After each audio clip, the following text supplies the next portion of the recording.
मेरे हिसाब से धर्म जो है चेंज होता रहता है आपकी सराउंडिंग के डिपेंडेंस पे।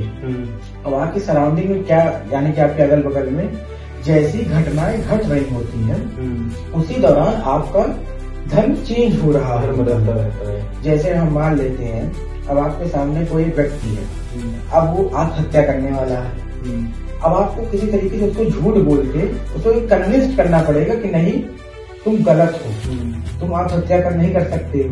तो लेकिन आपका धर्म यहाँ ये भी कहता है कि आपको झूठ नहीं बोलना चाहिए, लेकिन अगर आपने यहाँ झूठ नहीं बोला तो उसकी तो मौत हो जाएगी और आपको उस व्यक्ति को आपके धर्म के अनुसार मृत्यु से भी बचाना चाहिए। तो कहा जाता है कि वो झूठ नहीं होता जिसमें किसी का भला हो जाए। बिल्कुल उसी तरीके से।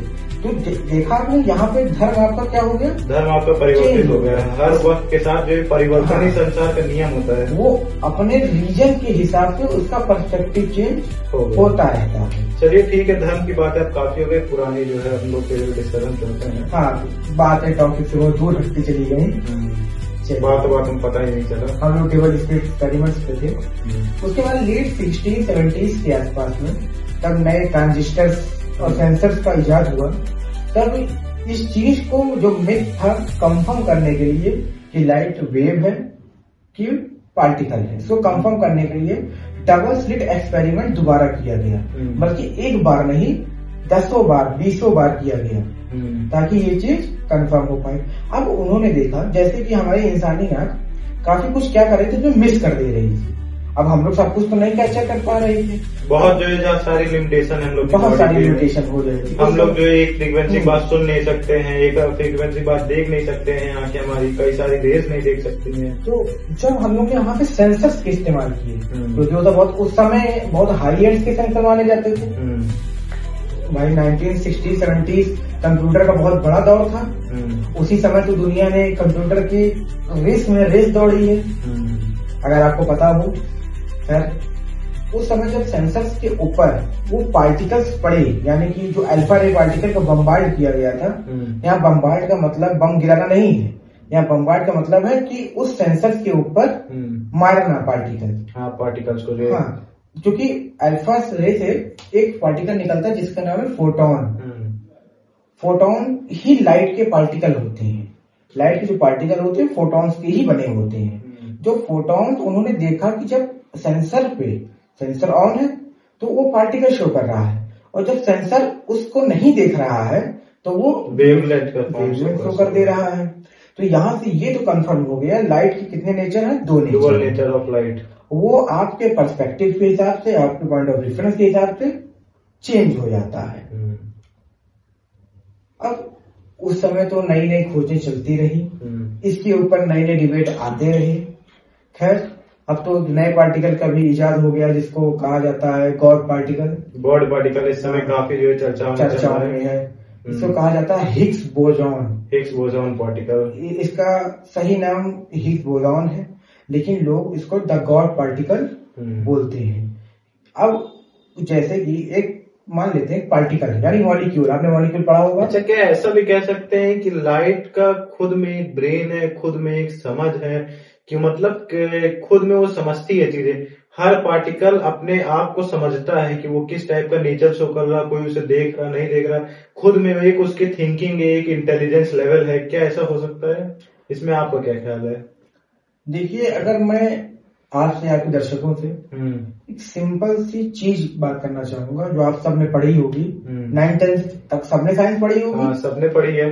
तो वहां पे आपने ये पढ़ा होगा कि हमें कोई चीज दिखता कैसा है। हाँ। जैसे हम मान लेते हैं ये हमारा फोन है, ठीक है, ये फोन आपको दिख रहा है एकदम बकायदा। अभी आपको दिख कैसे रहा है?